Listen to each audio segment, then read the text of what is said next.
Now we read in the Spirit of Prophecy in letter 200 of 1903 that the trade unions will be one of the agencies that will bring upon this earth a time of trouble such as has not been since the world began. Yeah, you have to come down from your standard of living. You have to accept what is essential but not necessarily what you want, right? Exactly. Did we see that in the articles that we were showing? Yes, and people are going to be unhappy. So here's another quote.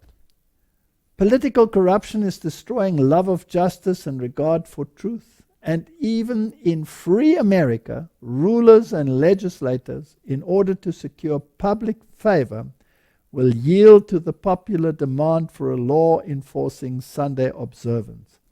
Liberty of conscience, which has cost so great a sacrifice, will no longer be respected. In the soon coming conflict, we shall see exemplified the prophet's word.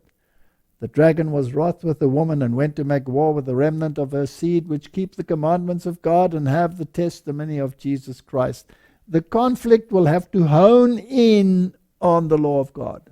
True. And all these things, everything that we've just seen, we have to look, is this already in Laudato Si and now Laudato Deum? Is it getting Correct. this together? And we must remember that if you want to attack God's law in its entirety, then you have to attack the seal of God, which is the authoritative commandment which gives validity to the entire law because it explains who the lawgiver is and what his power is. Yes.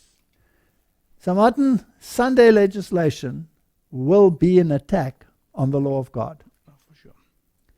So let's go to the document itself, Laudato Deum.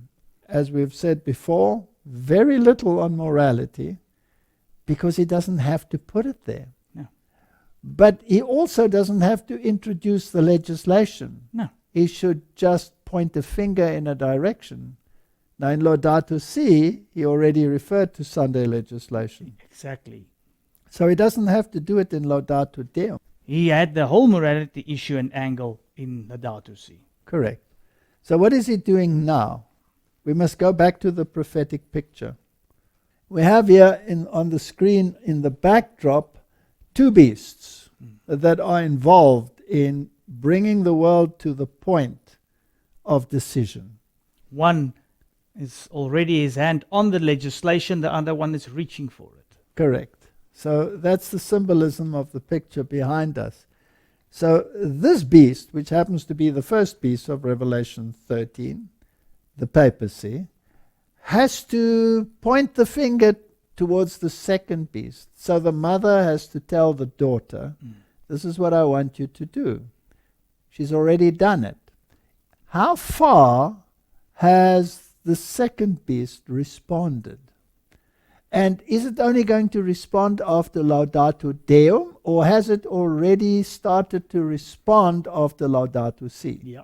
It's already making its movement in darkness. All right. Did the Pope visit the United States Yes. and speak in its legislative halls? Yes. Yes, he did. And those dates are very interesting and the implementation thereof. And now we are at the point of Laudato Deum. Let's read some of it. It is not helpful to confuse multilateralism with the world authority concentrated in one person or in an elite with excessive power. When we talk about the possibility of some form of world authority regulated by law, we need not necessarily think of a personal authority. We are speaking above all of more effective world organizations, equipped with the power to provide for the global common good, the elimination of hunger and poverty, and the sure defense of fundamental human rights. So he's touting the same issues again, and he's asking for a world authority with clout. Yeah, with teeth. All right. Have they started implementing that during the pandemic? Yes. And did they want the World Health Organization to have total authority over every nation, tribe, and people That's it. regarding these issues?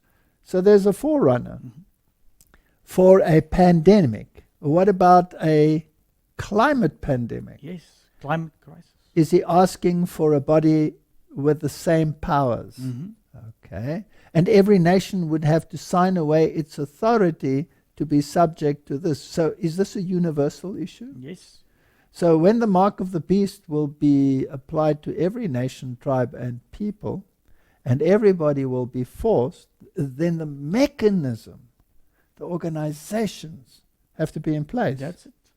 Are they already in place? They're already in place. Okay. It continues to be regrettable that global crises are being squandered when they could be the occasions to bring about beneficial changes. Doesn't that sound very much like the World Economic Forum?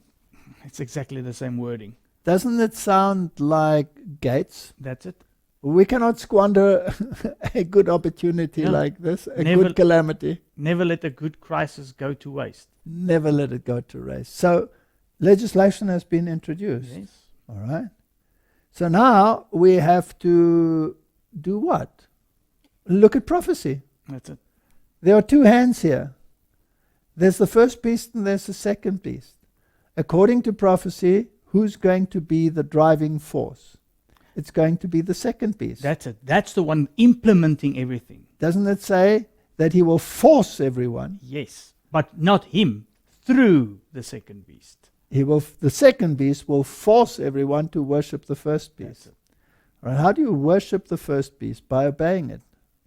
Right? Yep. Worship God and give glory to him Mhm. is the message of the first angel. Here is worship the first beast and give glory to him. Yeah, wander after him. Wander after him, receive his mindset. Martin, we have to guard the avenues of our mind. We have to start realizing where we are in the stream of time. Right? Because a lot of us are asleep and just looking at all of this as, just another glitch. All right, so we have two very distinct points here. Asking for a world body with clout. And then saying we cannot allow a good catastrophe to go by without utilizing it to get our legislation in place, That's it. which they've done. Mhm.